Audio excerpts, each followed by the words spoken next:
Dominance is usually focused around control, but erotic leadership is about guiding, influencing, and inspiring life force energy. And being a master of being able to guide, influence, and inspire life force energy can take your partners to really deep levels of expansion. Hi, welcome back to the Embodied Relationship Experience. My name is John Wineland. I'm your host, and I'm here today with the fabulous Kimi Inch. We're going to talk about erotic power dynamics, which is a really great title. I love that title. Thank you for that. And how it plays out in this burgeoning dom subculture that I see expanding, and Kimi agreed. And so I thought it would be a really interesting conversation to talk about, what is drawing people into this arena, what they're getting nourished by, what they're, how it's expanding them just as human beings, because I think there's probably a lot of that happening as well. And so we wanted to take a deep dive, and I thought of nobody better than Kimi to, dive into this deep pool of juicy, erotic play. So, explain to the people. I mean, I know what you do, right? Yes. I've been to, one of your, experiences. Yeah. But please explain to the people, what you do and what your magic is. So I am a professional dominatrix, but I also like to call myself a shamanatrix because I want to take people on journeys into themselves and to help them access their internal medicine, which is Eros energy. I'm also a somatic therapist and a sex-positive edutainer, and I like to say I'm a motivational spanker as well. Yeah, I've seen that in action. Yeah.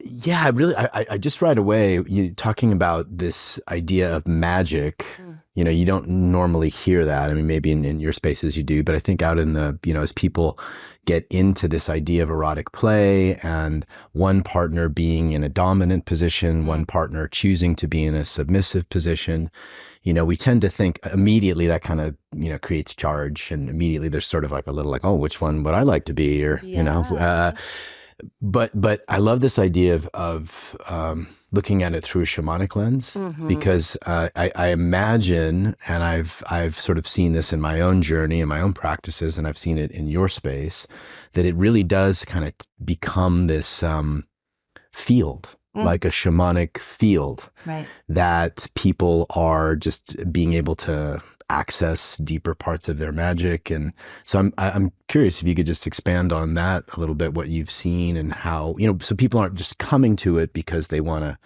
get off, or they want to, I don't know, they want to play in power dynamics. There's something deeper happening. Oh, absolutely. Yeah. And it's great. Kink is essentially being turned on by the taboo. So there's an inherent thrill and excitement when we engage in taboo activities. But as the shamanatrix that I am, I'm not just playing with regular kink, I'm playing with something called conscious kink. And so the elements of conscious kink are very similar, except it also includes the idea of consciousness, just like the title suggests, also intention and embodiment. Right. So you're right, like we can come together, have a little slap and tickle. A lot of people experiment with kink when they're already in the act of sex. Like maybe someone is having sex and the girl says to the man, like, just choke me and I'm going to call you daddy now. And the guy's like, oh, okay. Not a lot of conversation about it. Same thing goes in the opposite direction. Maybe a couple is in doggy style and all of a sudden the man starts spanking her ass and saying like, who's your daddy? Right. So that's all good and well and lots of fun. I have no problem with that. But when it comes to using it in a shamanic form, it's like, how do we bring this into consciousness, intention, and embodiment? Because we can actually uncover a lot about ourselves, learning about ourselves and our partners through imagination and creativity in the erotic space, which I think is a huge component of playing with the erotic and power dynamics. It's like, how do we activate our imagination, and how do we meet each other on this level where we might be able to create a scenario where we dive into what's going on in our lives. It's almost like a snapshot into the relationship, a snapshot into the relationship with each other, with ourselves, and with life as a whole. Yeah, I've found that to be true as well. Like I teach a lot of taboo, And I've always found that the areas where people are kinked up and they're taboo tend to be the areas in their lives that are kind of kinked up as well, right? It's all connected. Yeah. It's so true. And how fun is it to like get curious around not just what we want in our lives, but what's in the way of what we want. And can we bring those elements into a play space where we're consciously collaborating with each other around what it could look like and what do we want to feel and explore, and see if we can create an opportunity for what we call in kink a subspace, dom space. It's just these expanded, euphoric, like transcendental states of consciousness where we can actually step outside the regular routine and image of who we are and step into something radically different so we can have a shift in perspective and how to deal with life. Right. So I was thinking, like, how would you define, and I'll ask you this in a second, but I was thinking, how would you define, erotic power play? And what came to me as you were talking was just like the freedom in having all the power and then having none of the power, right? And what that actually does to people's nervous systems. You know what I mean? I see it in my workshops. I'm sure you've seen it in yours. But let's just zoom back a little bit and zoom out and talk about, for somebody who doesn't know a lot about erotic power dynamics, or doesn't know about what does it mean to be a dominant, or what does it mean to be submissive. So maybe you could just give like a I'd love to. Tutorial for us. And, a lot of people have heard these terms, dominant and submissive. And there's an idea of what are the designs of energy that are at play between two parties. So in the sense of dom sub, somebody is assuming the power while the other is relinquishing the power. Now, that's a beautiful beginner step in how you can explore erotic play. However, I like to think that that also tends to be very hierarchical. So in the terminology that I use in my shamanic practices is more erotic leader and erotic follower.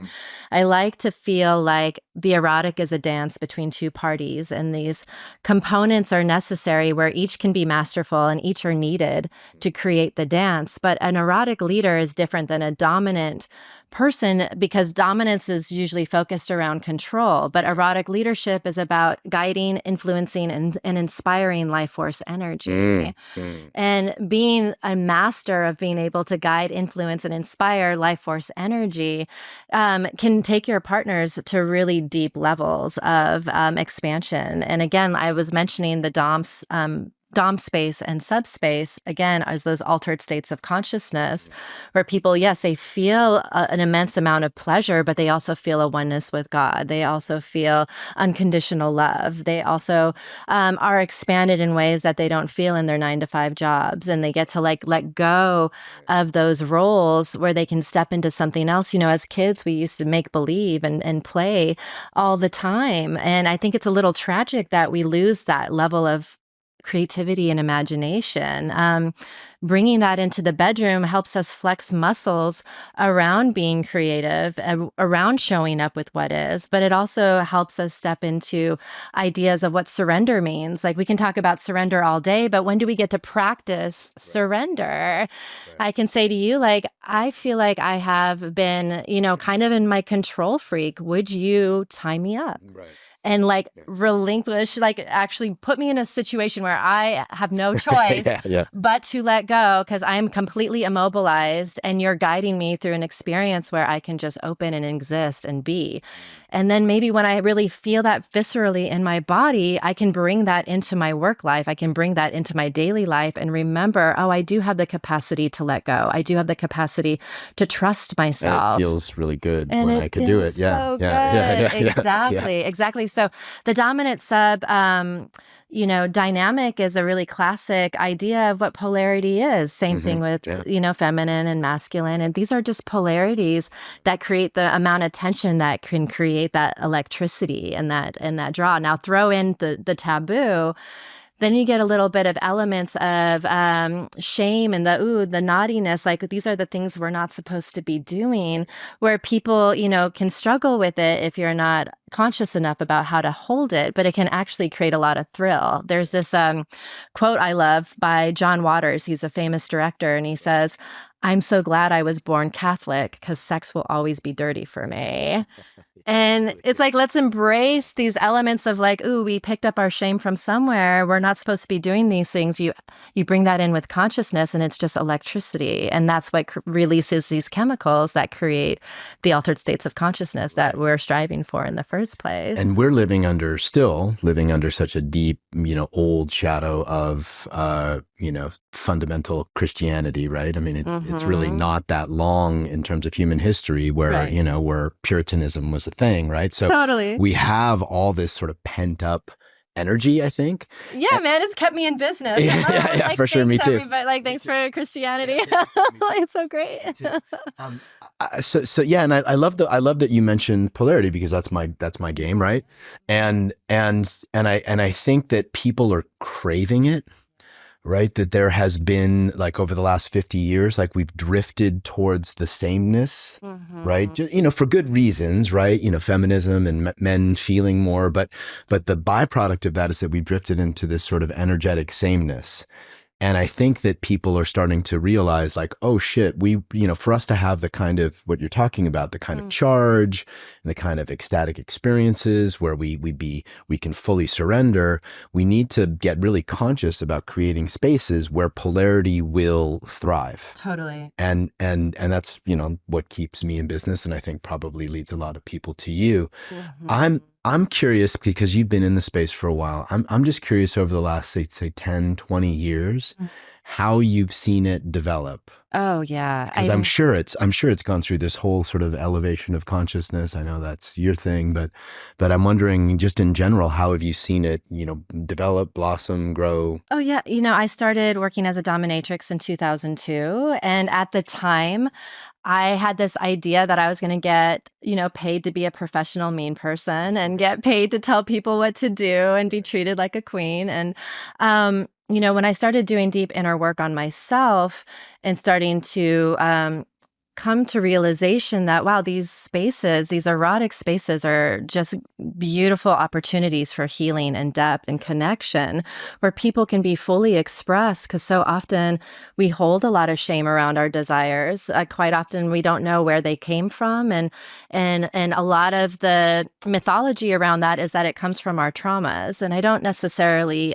subscribe to that line of thinking. I do think, however, our desires and fantasies come from the impressions that we've had growing up around intimacy, sex, and relationships. Sort of like the narratives that were imposed upon us versus not necessarily trauma, but like Catholicism, right? Or, Exactly. like we're talking about the narratives of being a good girl and what it means to be a good girl and a good boy.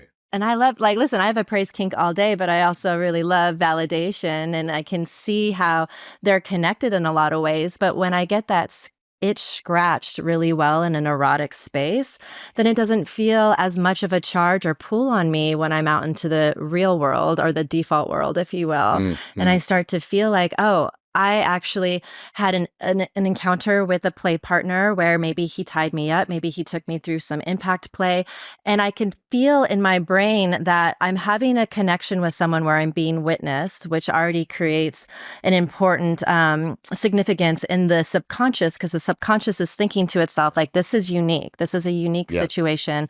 I'm going to pay attention. My comfort zone. Exactly. Right. And perhaps he's feeding me the praise of like, I'm a good girl. Like he's so proud of me. He's really impressed by me.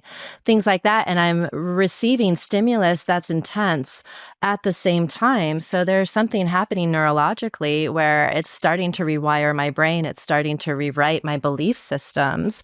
And when we're able to like really hold those concepts that this could be so much more than a bunch of orgasms, it could also be healing. It can also be empowering. And we get to have orgasms as well. Like, what's better than that? Like, that's why this is my favorite way of healing is through the erotic, Yeah, I'm curious, maybe you could just, because I don't think it's been spoken about a lot, like what is the neurological, the way that I would describe this, at least in my work, is that taking people to edges opens up new channels of neural possibilities, right? So it's like, it's in that kind of hanging out in as much of a relaxed but open space of edge, whatever that is, that your nervous system capacity expands. But I'm curious, neurologically, what happens in those spaces? Because I think that's what you're talking about. 100%. Like, a lot of our trauma happens in our relational experiences. It doesn't usually happen in a vacuum by ourselves. There's something that happens in a relational dynamic that creates the trauma, which is felt in the body. So it is so important that we go beyond the cognitive and we go beyond the cerebral, and we actually have interactions with other people, because it's through human contact where those shifts can really start to happen. It's the replacing the negative relational experiences with positive relational experiences. If I suffered unconsensual corporal punishment in my home, spankings, and you're a naughty kid, you get spankings and things like that, and maybe you're told that you're bad. If I can replace that experience with someone that I trust when I'm in a safe space and I feel like I'm open in my nervous system, I can have a recreation of receiving that kind of interaction, but it's registering as completely different. The context is completely different, right? And I'm reclaiming that story around who I am and what my purpose is in the world. And it's through that human connection, which is absolutely necessary to make changes in our brains, is that, books are great and, podcasts are great and we can be inspired by that, but it's really feeling it through the relational experience and having a different experience that creates a new understanding of like updating the system almost. It's like I need to update my processing system with this information because the other information is outdated. And I have a really expansive experience to solidify that as truth now, as opposed to what it was when I was a kid. You know what I mean? So it's almost like you have to create these really dynamic, big, highly intensive, like erotic experience. It doesn't always have to be erotic, but it has to be something that's so profound that your brain is like really paying attention to it. And I'm just thinking about the dynamic there where as a kid getting spanked and you're a bad girl or bad boy, literally to a child's brain means death. Totally. It means like I am. So the actual the arc of that, the difference, the contrast of what it meant when you were a kid to be spanked and said you're bad, and what it means when you're in a situation where somebody who's loving you and doing it. It's just such a massive contrast, and I've seen this too in my work where people rewire these things because they get to, sort of revisit that experience in the way that you just described. I had this woman, she was an interior designer, and she came because she hadn't had an orgasm in years. And she was really struggling to feel that kind of pleasure in her body. Despite the vibrators and the attentive lovers, she was not able to experience orgasm. She came to see me and wanted to experience some power dynamic play. She wanted to experience surrender. And we got really clear on the boundaries and desires. But I went a little further with it, and I got curious around like, what were your initial impressions around sexuality? And she had shared that, when she was little, she would rub herself against the pillows and her body would feel amazing. And it was like the best discovery ever until her mom would catch her. Her mom would catch her straddling these pillows, rubbing herself against them, and she would get punished. She would get spanked. She would get isolated. And I, locked that information away in the back of my mind. And I thought, I wonder if there's a place for us to maybe play with this a little bit. And, we created a scene together. And as I was bringing her through an experience, I had her tied to a 4-poster bed where her knees were tied apart. She was kneeling on the bed and her arms were tied apart. And I started shoving pillows underneath her legs. And I started, telling her to rub yourself against these pillows. And her face was like, oh my gosh, what's happening? And so she started doing it. And I said, I want you to listen really carefully. You are so beautiful. Your body deserves to feel good. Your body is designed for pleasure. I'm so sorry that you weren't supported here, but you are so loved in this place and your pleasure is beautiful. And she just had like, crying and orgasms and just like had a full body experience of shaking where she was just releasing this old programming and this old information that no longer was current anymore. And those are the scenarios that I get really excited to explore because it can be that deep and meaningful when we think about how do we create new information and new experiences for the body to feel, because the body doesn't lie, but our brains are giving it information just like we give ChatGPT information. It's going to spit out what we give them as prompts, but our brains are giving our bodies prompts all the time around like victimhood and around like scarcity and things like that. So how do we make sure that we're upgrading that information so it's giving the body the new information that's really going to serve us and creating the life that we want? Yeah. So this idea of like setting up taboo scenes to heal our, childhood patterning, sometimes childhood traumas, that's traumatic to be the story you gave about being caught masturbating and then shamed for it. That happens more than once. That Totally. can be considered a trauma. And I think we all sort of have these. I remember getting caught. Oh man, do I want to share this on a podcast? Okay, I'll share it on a podcast. So when I was, I don't know, 6th grade or something like that, I'm 12, right? I'm just like discovering it. And I got, and for some reason the doors in our bathroom were off the stalls. But I was like, it's in between classes. I'm just going to go for it.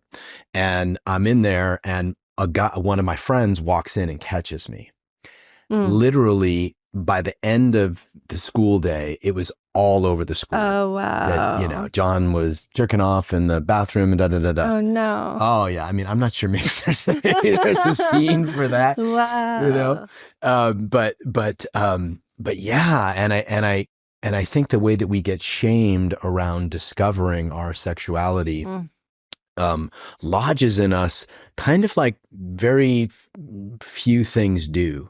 And this idea, this taboo practice that we're talking about, and Taboo Day in my programs is like it's like Christmas for me, because you get to see all these people popping and having these very deep emotional experiences and sort of rewiring things. And I wonder for those who are at home, like, okay, we're in a relationship, like, I'm not quite sure, like, how do you get people over the hump? Because I found that, you hold a very tight container, I'm sure, in what you do, where, people come to you and you say, I'm going to lead you in this way. And they say, okay, I'm going to trust you. Same thing happens in my programs. But for people at home who are just trying to kind of expand this range of how do we start to get into a little more taboo territory? What would you suggest for the people at home, or the people who haven't, they're not the erotic cosmonauts that you and I. It's interesting because quite often I hear a lot of people say, well, when I find the partner, then I'm going to start exploring this side of myself. And I'm like, no, like, don't wait. Like, there is so much richness here. And there's, a lot of resources online, of course, but I think really sitting with self and getting curious around what do I want to experience? I have something called the kink checklist, which is just a list of possibilities and invitations. And going through something like that by yourself first and noticing what comes up in the body when I read something like, oh, spanking, what does this feel expanded in my body, or do I feel a little contracted? Oh, tantra, and getting curious around these invitations and noticing what's showing up, and starting first with the ideas and things that are expansive, that feel really fun. Oh, I love the idea of being tied up, or I love the idea of a little dirty talk and using more verbal skills, and somebody telling me I'm a good girl, or maybe it's rougher, maybe it's a little bit of rougher language. And starting to dive into that curiosity while simultaneously connecting to the body and noticing what's happening here. Oftentimes, like I said, people get a little swept away in what it's supposed to look like. They imagine the most sensational extremes that you can think of, with the hooks and the chains and the swimming Nipple pool of clamps lube and there's a midget and I don't know, it just, people's minds go really in all these interesting directions, but it's really so subtle in these energies. Again, the designs of energy, of feeling into where does my body expand with different concepts and ideas. How can I get the pinky toe in the shallow end of the pool before feeling like I have to dive in with my eyes closed? Yeah. And if I'm in a partnership, the opportunity is like, hey, can we set up a date where we're going to have a intentional conversation around desires and around curiosities, Right. because I want to be able to, be all parts of myself with my partner, and I want to be in the curiosity of it. And how do we explore this in a conscious way that feels good in our bodies? And we can titrate that through the conversation of like, this is just a conversation that we're just going to talk about it. Nothing has to happen. And maybe the next step after talking about some desires and boundaries is like, let's lay together and hold each other and maybe describe what a scenario could look like. Like it could be like, oh, you come home from a long day of work and I sit you down in the chair and I tell you, I'm going to take care of you, baby. You don't have to worry about anything. And I take off your tie and I actually use it to tie your hands behind the chair. But I'm not going to do anything emasculating. I want to just like let you know that you can just sit back and relax and let me, dazzle you a little bit. And I'm going to do a strip tease. And so I could be sharing that with my partner and he can let me know like, ooh, that felt good when you said that.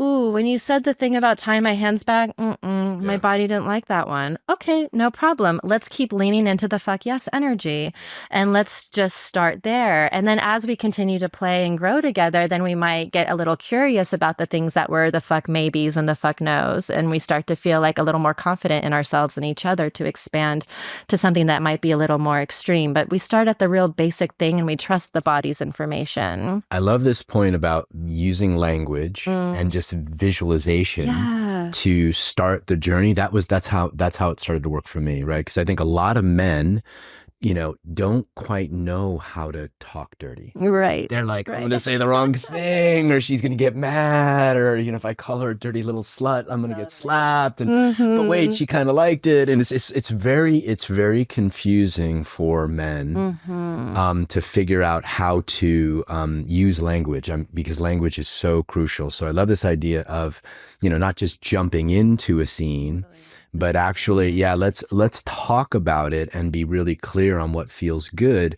Or something that I've seen work very well is during just regular lovemaking, let me just try to use a little language and see if something shifts in her, like something opens in her, right? And then I know like, oh, okay, this is a thread I want to pull on. But I love this idea, for those of you at home, right, of talking about dirty scenes, talking about, like kinky stuff and seeing what lights up in your body first before you just, take the leap in and put on the gimp outfit or whatever it is. Yeah. Why I love a lot of the workshops that you do is that you create really clear containers. So this is also just another opportunity for a couple to say, okay, the container is a discussion. Next step is the container is an experiment. Like we're just going to experiment, see what sticks and what doesn't stick.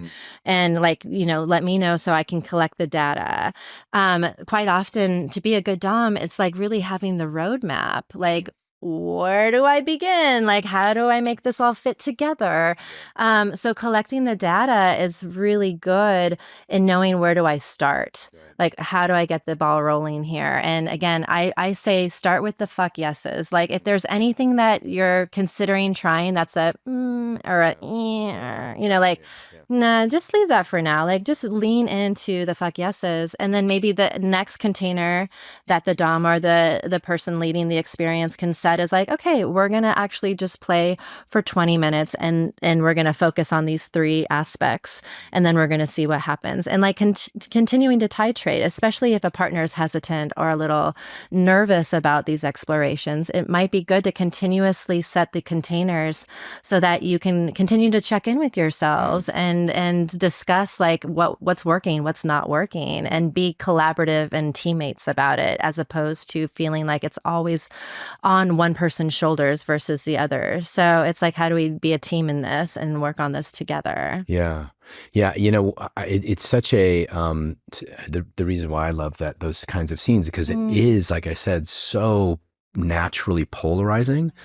When you think about what I would say makes a good dom in any moment, it's awareness, it's sensitivity, it's presence, it's command, like it's like, all of those things, right? Totally. And beautiful, sacred, masculine experience. And what would make a beautiful sub in my experience is expression, responsiveness, openness, receptivity, like you just all of those things that are super feminine. And this is not, as you know very well, gender specific. Totally. And absolutely not gender specific. But one partner is really, you know, the definition that David used to say that makes really good polarity is one partner releases their masculine and just really makes a conscious decision to just embody and, you know, experience the feminine aspects. Yeah. And vice versa. And those scenes really create a beautiful way for people to do that.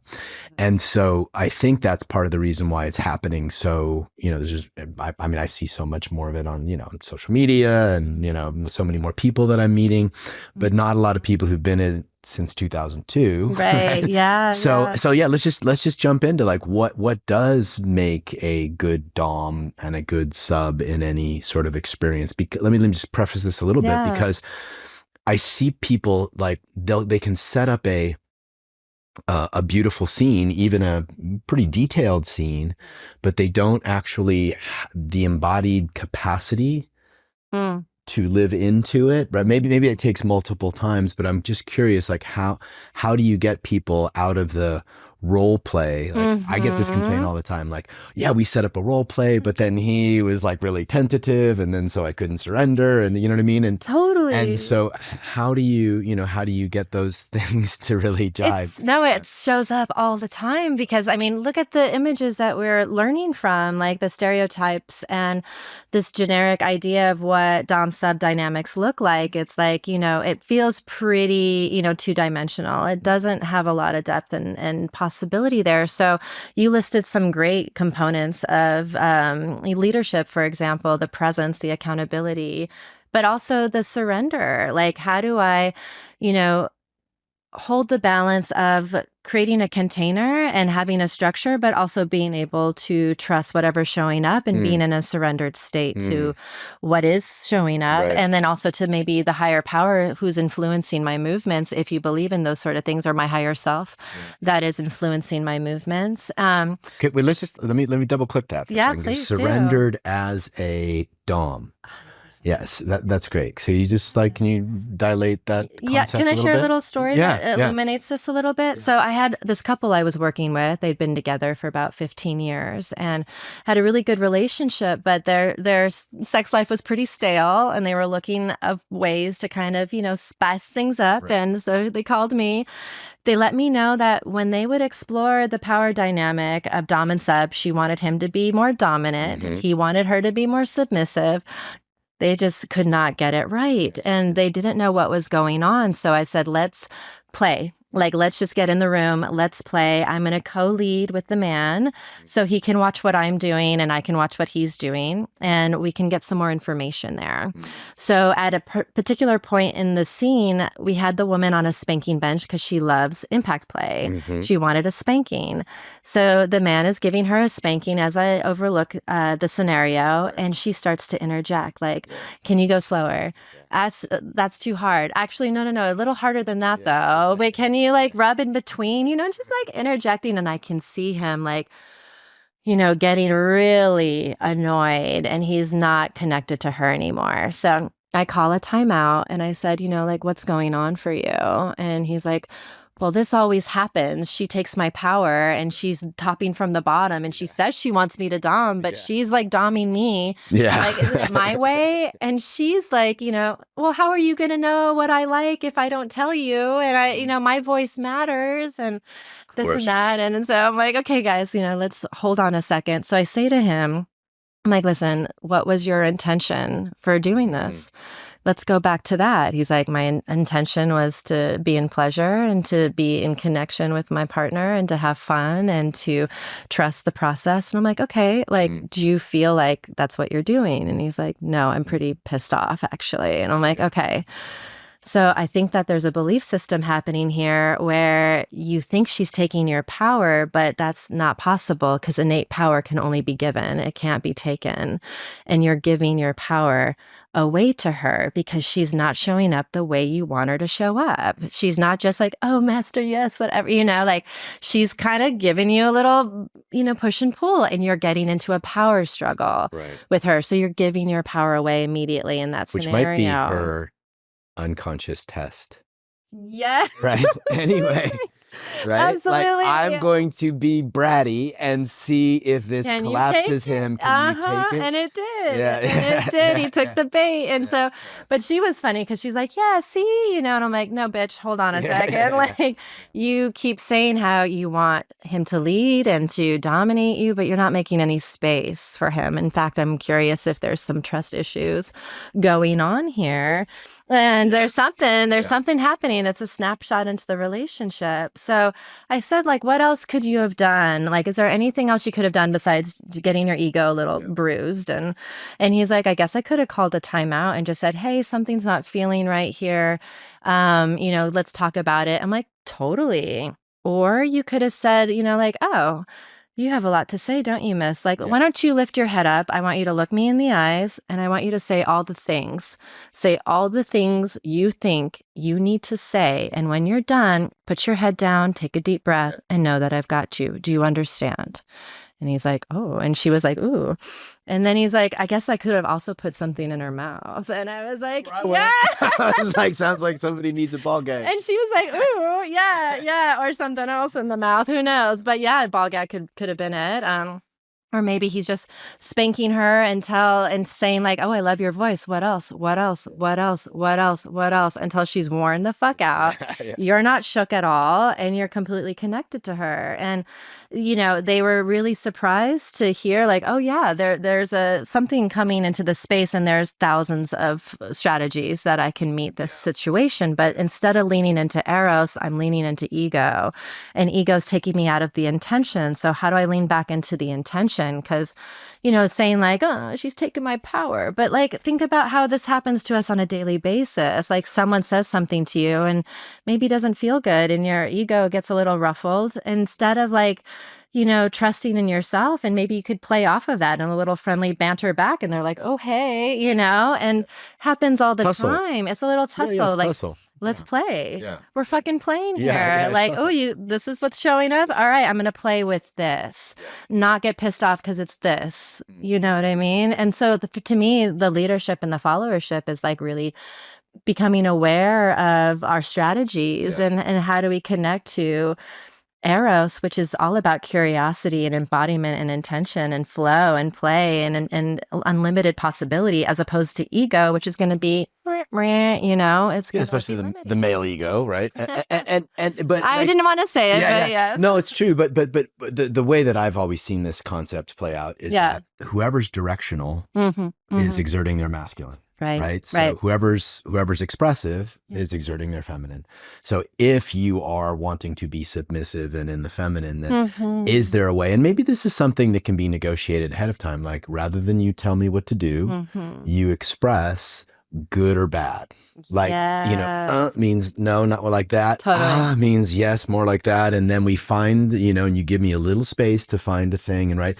So having those kinds of dynamics worked out consciously, because they're going to be there because they're in the relationship all the time anyway, maybe helps. I mean, I've seen that be really helpful. Yeah. But this idea, I see this a lot, and it's a totally valid question women ask. I mean, I'm a little diversion here, but I see this question from women a lot, like how can I let him know what I like and what I don't like? And I say, well, you can direct him, but just know that now you're meeting the masculine with your masculine, which is option. Right. Or you can just get you could amplify the expression of yes or no in some way. Yeah, just like that, baby. Or, right. He'll get it. He'll get it, he's looking for cues to serve you, right? Isn't it so hard when your partners are silent and you're like, what's happening? Are you okay? Luckily, they're my partners. Totally. But wow. So this idea of what makes a beautiful dom and a beautiful sub, and you were expanding on this idea of surrender, right? Like what showing up with whatever is coming through, like in that moment, like getting surrender out of agenda. in this experience, surrender is being surrendered to the flow of something, not you. Correct. That is either love, or I would call it love, right? Yeah. Love, pleasure, rather than your agenda on how to get her off or to get her off or how to exert your power. Like that's what you would consider surrender from a dom. So much so, because think about improv, for example. Improv is fucking magical because you're like, what's going to happen? But whatever it is, like, we're going to meet it and we're going to fucking be a fuck yes to it. And we're going to see what magic arises from the fuck yes of it, right? Instead of like, oh, no, do it like this instead. Like, or let's make it different. And yeah, these are components that I think are really interesting. I also want to say, when it comes to novice doms, they get a fixated idea of what it's supposed to look like. And so when it comes to dance, like let's take tango, for example, like, usually a man is leading the woman in this tango experience, and they're both really expressive in different ways. But there might be a moment where the woman, smacks the man on the face, or like shows a little like, how about now? Like, energy. And when it comes to really evolving into mastery, the lines of like dom and sub can get a little blurry sometimes because there's just so much flow happening at all times, and being able to like flow with that can be so expansive because we're not in this rigidity of like, no, wait, I'm the dom and I have to always be in charge of everything. No, my sub might push back on me, and then what am I gonna do? And then she might go right back into the surrender again. But like, creating scenarios where we can allow all things to show up is going to be so much more fulfilling and actually real. Because when we think about dom sub, it's not real. Like, and what I mean by that is like, I'm not really dominating you. You could pull out of this anytime you want. And I'm, submitting is like, I think surrender is a nicer term. Like, I am surrendering to you and to myself and to the moment, but I have to be able to trust myself too in order to do that. If I'm going to be a good sub, what is the inner work I need to do on myself to trust myself? Because when it comes to kink, again, like, those dom space, subspace, expanded euphoric states that we can achieve is icing on the cake, but the cake is trust and relationship skills and communication skills and being able to really see each other in our fullness and who we are. Like that's the cake of it. And having all of it is a big part of having that fulfilling sex life that I hope spills out into all areas of our lives. Yeah. I was thinking as you were talking, like the things, again, this thing that would make really good doms and subs, right? But to me, the number one enemy is thinking. Oh my gosh, right? You're so like overthinking, right. So the moment that you are thinking, what's my next move? You've already lost the plot. Totally. Or versus intuiting, right? And where your focus is, right? Like, so what I've seen so many times is that as you start to focus on them, on love, let's just use love as a higher power. Like, let's just say love, like whether you're in a loving relationship, just you can still give love. And so love and sensitivity and intuition are the tools, right, for being able to ride the wave like you're talking about it. And thinking and predetermined agendas, tends to be the blockages. And would you say it works the same way for someone who's in a surrendered position, in a submissive position? Same thing? Yeah, quite often I feel like, because I have these 10 principles of erotic leadership that incorporates a lot of what you just mentioned, the presence and heart and surrender and accountability and just all of these elements, but it really does go both ways. It is a component where people who are in the follower, it's not a passive role. Like, it's very active and it's very contributing. And I get actually a lot of men and women sometimes saying like, oh, the reason I don't play as much is because as the dom, I have to do everything. And I'm like, you're not doing it right, my loves. Like, I like to use, instead of dom and sub, I like to use artist and muse. That's good. Like, Right. As the sub or follower, I can also be the muse and the source of inspiration and embodiment and expression, like you were mentioning, that fuels the flame of my artist's desire For sure. and creativity. And like my act or my role as the follower or sub is very much important and contributing to the outcome of the scenario. I like to think of that in terms of the energy and the direction, Mm-hmm. right? Like, so if someone is, is in the dominant position, they're consciously holding the masculine, they're consciously like attuning for the direction of where we're going to go, how deep we're going to go, right? We need to have that sort of weather, Mm-hmm. like a sailor on the sea needs weather. If not, there's no weather, the boat just sits there, right? So that weather that you would provide from the bottom, right, is really what powers the depth and this, I don't want to say speed, but just, the direction. And I think women in particular, are still have a lot of mixed messages. I'm sure you have to unpack this a lot.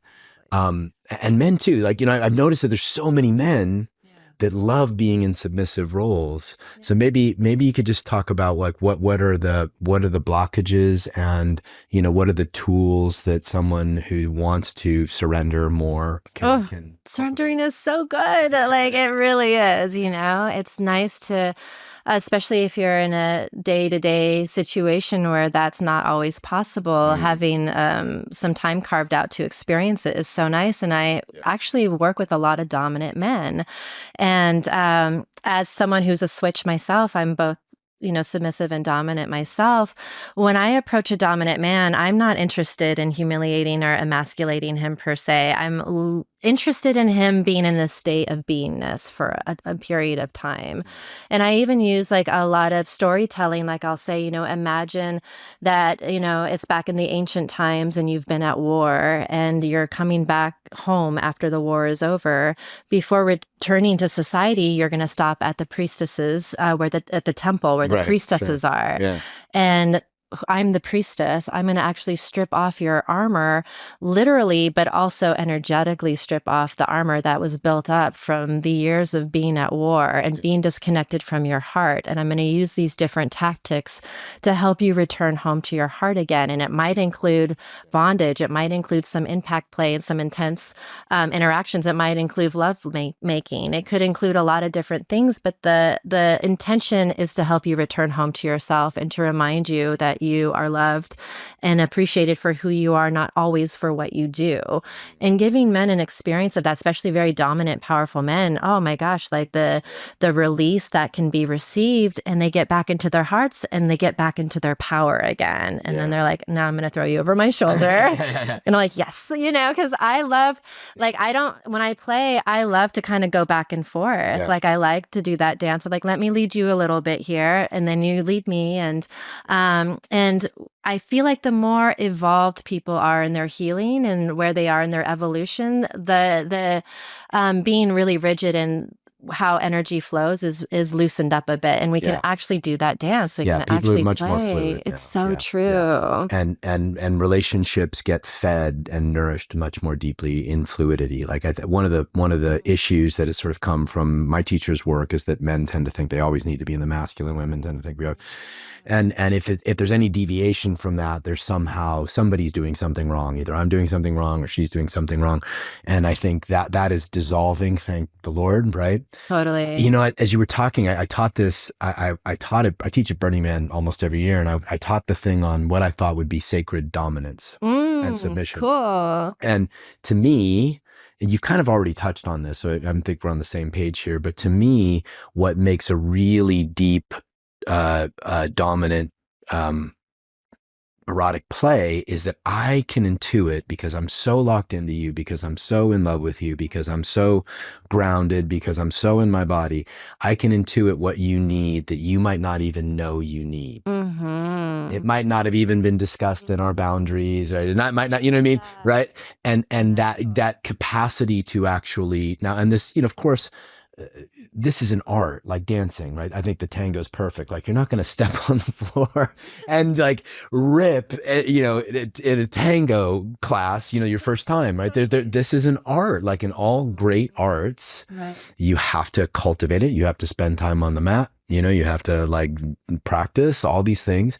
And so this capacity to feel what's needed is such a beautiful, I think, skill that many relationships never even attempt to go to, probably for the right reason, because they would use their agendas to say what's needed versus their connection to the moment. Totally.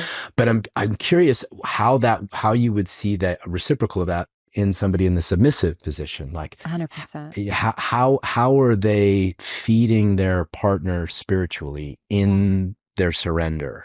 I love that you brought in the intuition for me as one of the principles that I've been mentioning. One is attunement, and attunement is a huge component for, I think, all successful relationships ever.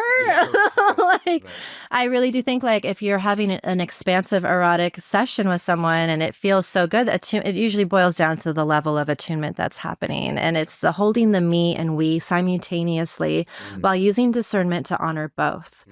And as someone who's in the follower role, that attunement is also important because I'm attuning to what's happening in my body, because I love the idea of being able to read minds, but on a certain level, as the follower, I have a responsibility to myself and my partner as well to be honest and transparent with what's working, what's not working, or what I'm experiencing.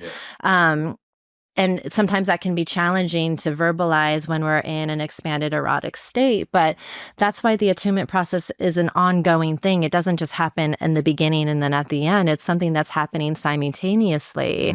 So as someone who's in the follower, it's important that I have opportunity to attune to my partner during, middle, and end, because otherwise I'm not really staying connected to them. And for me, I want to be in connection with my partner. Would it be something like, if I was just thinking, if my goal was as a sub in a moment, to expand my partner's capacity just in the direction that they're going, whatever it is, like I want to feel them fuller, I want to feel them wider, I want to feel them more present. How would I do that?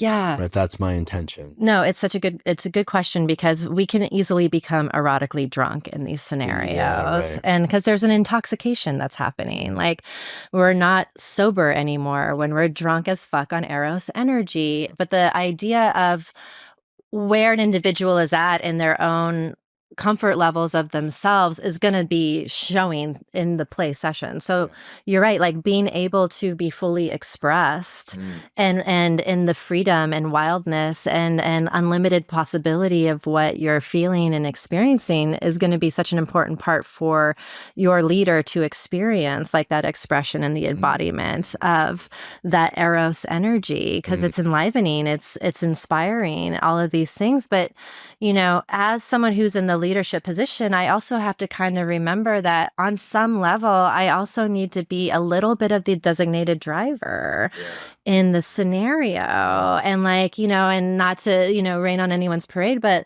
these erotic spaces are messy as fuck. Like, they really are. Like, you know, one night we could be playing and you tickled me in one way and I had the best orgasm of my life, and you could do the exact same thing next week and I somehow got triggered into my worst, like, you know, childhood memory of being, you know, forced to be tickled. And that's what happens in these spaces. So I think, like, before even going into it with somebody, both parties being like, I'm on board to buy this ticket to this roller coaster ride.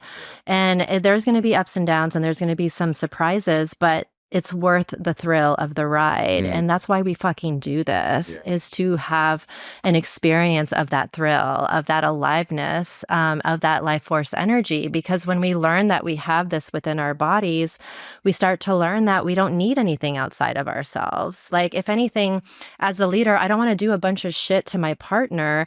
I want to actually help my partner maybe love themselves more, or feel themselves more, or feel more trust in the universe. Like, these are the concepts. Find something they didn't even know they had. Exactly.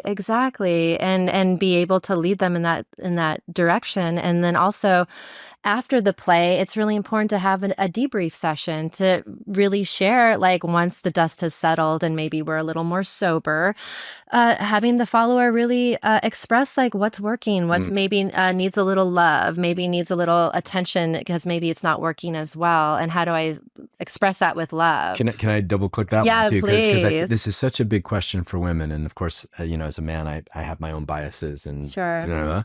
But would you say that oftentimes it's better to wait until after. I mean, if there's a certain amount of trust, right? If there's a certain amount of trust in history, you know what I mean? Yeah. It's better to wait until the debrief session to kind of give feedback versus, like the example you gave before, giving too much feedback in the moment. I totally think so. Yeah. I think it's important to know that we're all in altered states. And sometimes it's good to not dive into those mechanics right away and allow the sort of things that have been shooken up to just settle, the sentiments to settle. And coming from a place of like, let's come together in our more sober states and have a discussion around how this could be better, and giving that feedback. Obviously, if there's something huge happening in the moment, you do have to express yourself. But I love your idea around not necessarily, you say something great in your workshops when women say like, no, not like that. No. And that feedback is important to know for a man, but usually in the heat of the moment doesn't always translate really well. So it's like, how does he strengthen his ego a little bit? But how does she give her delivery and express more of like, oh, sir, that felt so good. When you do it like this, though, it's going to make me come so hard. Like, who doesn't want to make you come so hard? Like that. The delivery is important because what's the point of communicating if someone can't hear you? That's just a really great point in relational communication that's worth expanding on a tiny bit, which is to be responsible for the receiver. Right? Big time. Right? To be like, so in any situation like this, and what I'm actually getting from talking to you is just how much of a meditative awareness practice, like full body, whole body, heart, mind, body awareness practice that this work is, and how, in that awareness to be aware of how we're delivering something to somebody so that they can receive it. So the example you gave, I just see it so much in couples, right? Of like, how do I tell him he's not feeling me? Because there's a lot of truth to the fact that men aren't feeling you properly, right? So how do we work that stuff out? And I think that the erotic play space is such a great way to practice that. I love, because in your workshops, there's a lot of play with energy. And you even say, don't touch genitals, don't be touching butts, which is frustrating a little bit, but also completely necessary, because it's like, let's just start on this energetic level and what's showing up on that level before we break out the whips and chains and the floggers and the handcuffs. Let's see what's happening in the energetic exchange of it. And it's funny because I work with a lot of dominant men, and a lot of them resort to their physical strength in order to dominate. And as a woman who has been a dom for a very long time, I don't have that luxury. So I'm always thinking about the energetics, the emotional aspects, the mental aspects of dominance, so that I'm helping partners expand beyond, maybe the default of like, I'm just going to throw you over my shoulder, which is so much fucking fun too. Like, let me just say, I love when men do that to me. But there's all of these other opportunities that I don't know if a lot of dominant men actually tap into. So your workshops are great because it does actually tap you into what's happening energetically and what is like going on in the eye contact, what's going on in the way you're moving your body. Like all of that stuff, when taken into consideration, just deepens it so much more. Yeah, it's a nice marriage what I do and what you do. Yeah, it's great. I mean, I've seen a lot of ungrounded flogging in my day, and I'm like, so bad. I'm like, you got the whip, man, but there's no fucking your legs. It's like going all over the place. It's the whip. Just so you know, it's an extension of you, right? Yeah. So it's just an extension of you. So what's happening there? It's not connected. It's not going to work.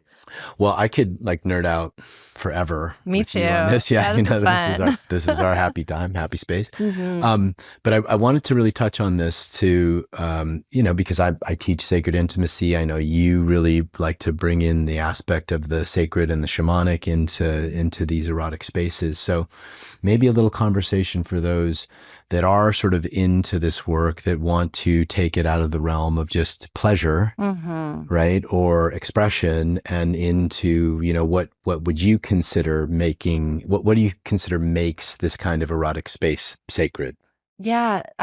For me, the intentionality is important, but again, getting curious around how do I expand beyond playing in the bedroom with these concepts of creativity and flow and pleasure and surrender and power and all of these themes, because these themes are present in all of kink. They're just themes of life, essentially.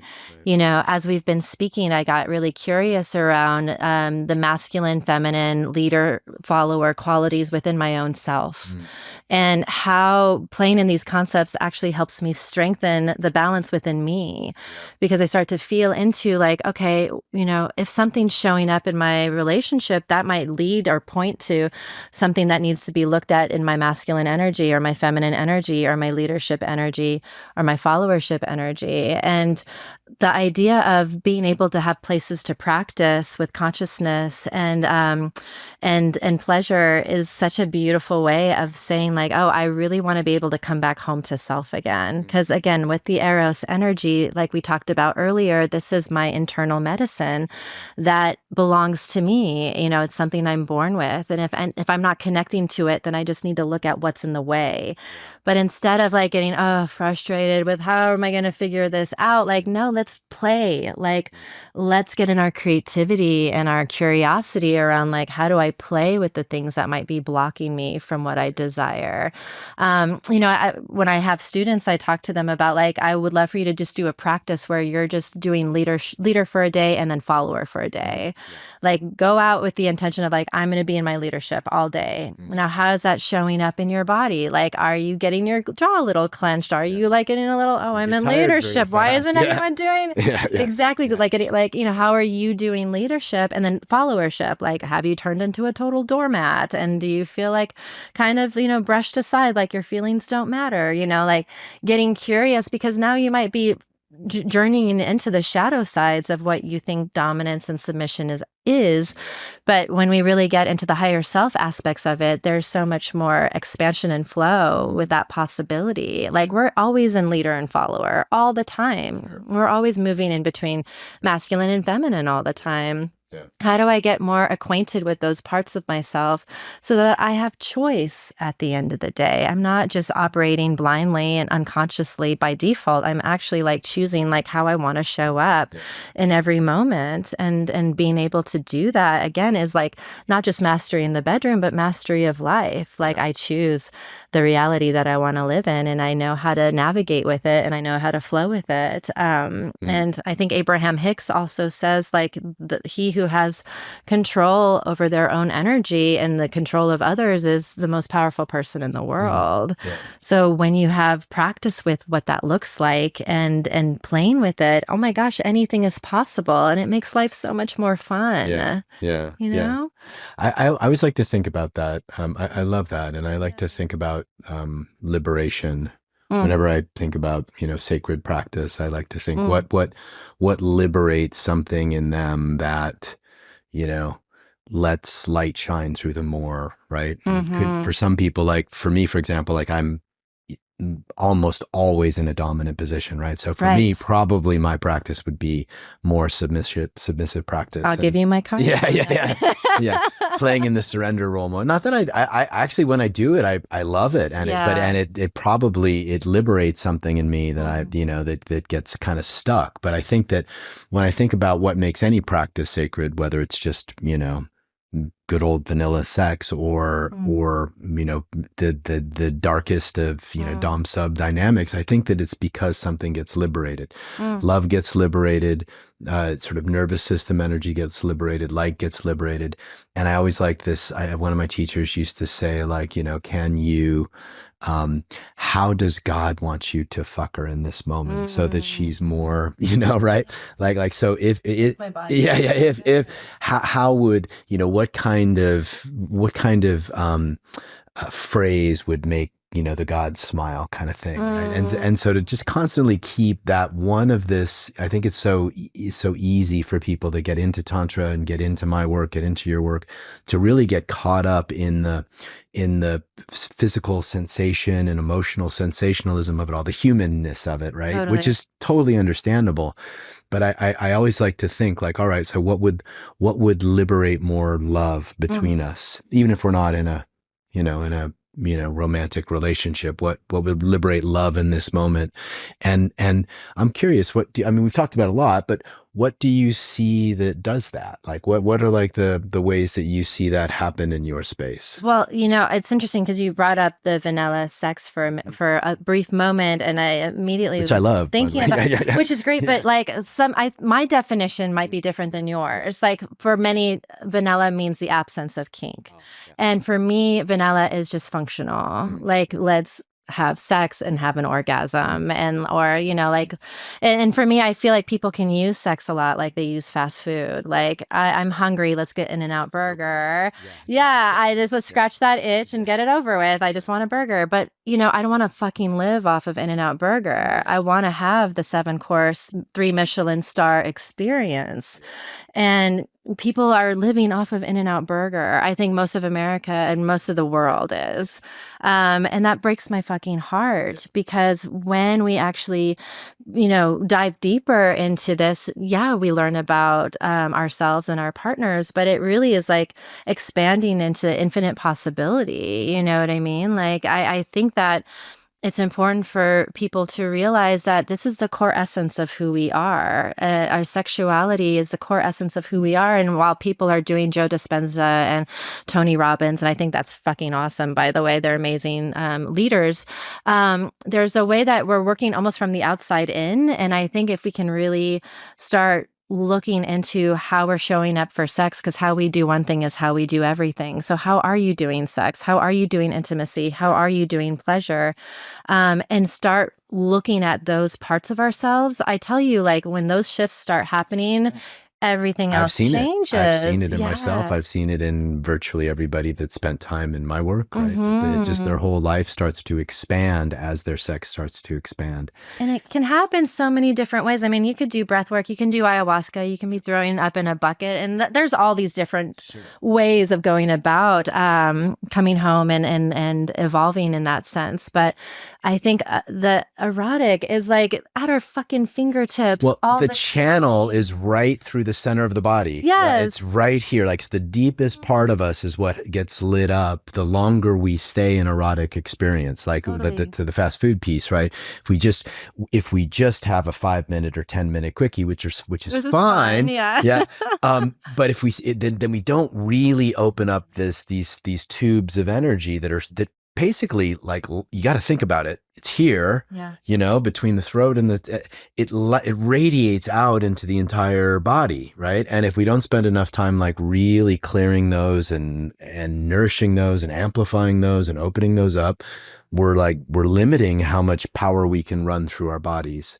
That journey. Yeah, I wonder. The question that came to me is like, can people get like overly addicted to kink? I mean, do you see that happen? Anything can be used in a bad way. Like even something as beautiful as kink and sex, like just it's an darker, like, how extreme can we go? Yeah. It's hungry ghost. You're right, because it's not actually being fully integrated and really let in. It's like, what's that hit? What's that hit? What's the next one? How do we keep building on top of it? Yeah, that's absolutely a possibility with kink, and it happens all the time. But it's interesting. I remember when I first learned about Tantra, I went to see a Tantra teacher, and I'm like, I want you to give me multiple orgasms, and like, I want to come without being touched. And I want to have these like just explosive orgasms. And he's like, how are you with feeling your pain? How are you with feeling longing and sadness? And I was like, wait, what? Like, oh. Yeah, that's real Tantra.